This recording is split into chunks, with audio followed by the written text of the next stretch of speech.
రైతు సోదరులకు నమస్కారం అండి. రబీ సమయం దగ్గర పడటంతో రైతులు విత్తనాలను ఎంచుకొని సమకూర్చుకునే పనిలో ఉన్నారు. ఈ దశలో రైతులు అవగాహనతో ఉండాల్సిన అవసరం ఉంటుంది. మనకి ప్రాచుర్యంలో ఉన్న పాత రకాలతో పాటుగా అనేక కొత్త రకాలను శాస్త్రవేత్తలు మనకి అందుబాటులో ఉంచారు. ప్రాంతాలకు అనుగుణంగా పంట సాగు చేసే పాత రకాల స్థానంలో ఈ కొత్త రకాలను ఎంచుకున్నట్లయితే అధిక దిగుబడులు పొందడానికి అవకాశం ఉంది. అయితే రబీకి అనువైన కొత్త వరి వంగడాలు, వాటి విశిష్టతలను ఈ వీడియోలో తెలుసుకుందాం. మన రాష్ట్రంలో ప్రధాన ఆహార పంట వరి. దాదాపు అన్ని జిల్లాల్లో ఈ పంట సాగవుతుంది. చెరువులు, కాలువల కింద దీర్ఘకాలిక రకాలను, బోర్లు, బావుల కింద స్వల్పకాలిక రకాలను రైతులు అధిక విస్తీర్ణంలో సాగు చేస్తుంటారు. వీటికి అనుగుణంగా మనకు అనేక కొత్త వంగడాలు అందుబాటులో ఉన్నాయి. కాబట్టి రైతులు పాత రకాలకు స్వస్తి చెప్పి వాటి స్థానంలో కొత్త వంగడాలను సాగు చేసినట్లయితే మంచి దిగుబడులను పొందవచ్చు. కాబట్టి రైతులు సరైన సమయంలో సరైన విత్తనాన్ని ఎంచుకున్నట్లయితే ప్రతికూల పరిస్థితులను అధిగమించి 50% దిగుబడిని, మిగతా 50% దిగుబడిని సరైన యాజమాన్య పద్ధతులు పాటించినట్లయితే పొందటానికి అవకాశం ఉంది.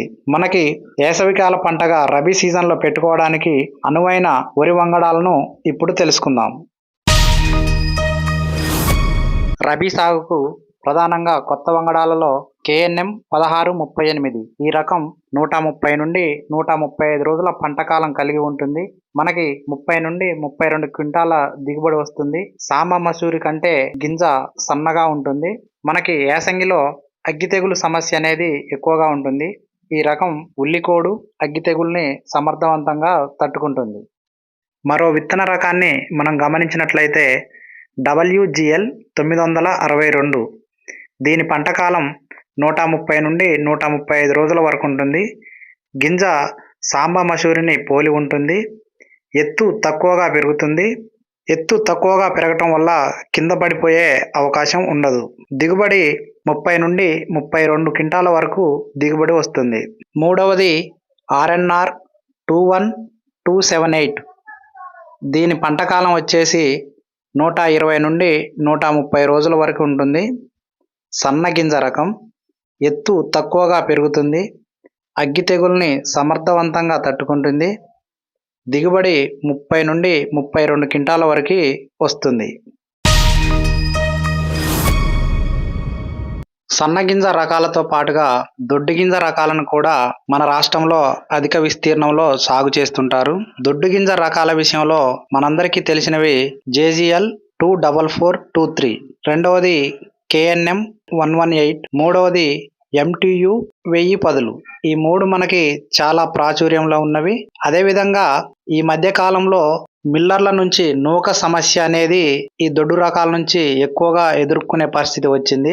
ఈ నూక సమస్య నుంచి రైతుల్ని గట్టెక్కించడానికి గవర్నమెంట్ వారి అభ్యర్థన మేరకు RNR 29325 అనే వెరైటీని మార్కెట్లోకి ప్రవేశపెట్టడం జరిగింది. ఈ RNR 29325 అనే వెరైటీ నూక శాతం ఉండదు, చాలా తక్కువ. అంటే మనకి 98% నూక లేకుండా ఇవి క్వాలిటీగా ఉంటాయి. దిగుబడి అనేది 30 నుండి 35 క్వింటాల వరకు వస్తుంది. గింజ పొడవుగా ఉంటుంది. ఇది ఎక్స్పోర్ట్ రకం. మనకి ఇతర దేశాలకు ఎగుమతి చేయాలంటే గింజ నాణ్యంగా ఉండాలి, నూక శాతం కాకూడదు. కాబట్టి ఇది గింజ పొడవుగా అంటే 6 మిల్లీమీటర్ల వరకు గింజ పొడవుగా ఉంటుంది. ఎక్స్పోర్ట్ క్వాలిటీ రకం అన్నమాట ఇది. మీరు RNR 29325 అనే వెరైటీని సాగు చేసినట్లయితే నూక శాతం అనేది చాలా తక్కువగా ఉంటుంది. రైతులు రబీ సీజన్లో ఇప్పుడు నేను చెప్పినటువంటి సన్న రకాలైనటువంటి KNM 1638, అదేవిధంగా WGL 962, అదేవిధంగా RNR 2127 ఇలాంటి సన్న రకాలను, దొడ్డు రకాల విషయానికి వస్తే JGL 24423, KNM 118, MTU 1010, అదేవిధంగా నూతన వెరైటీ అయినటువంటి RNR 29325. ఈ వెరైటీలను సాగు చేసినట్లయితే మంచి దిగుబడులు పొందడానికి అవకాశం ఉంది. మీ ఏరియాలలో భూ వాతావరణ పరిస్థితులను, సాగుకు అనుకూలంగా ఉండే విత్తనాలను ఎంచుకొని సాగు చేసినట్లయితే మంచి దిగుబడి పొందడానికి అవకాశం ఉంది. థ్యాంక్ యూ అండి.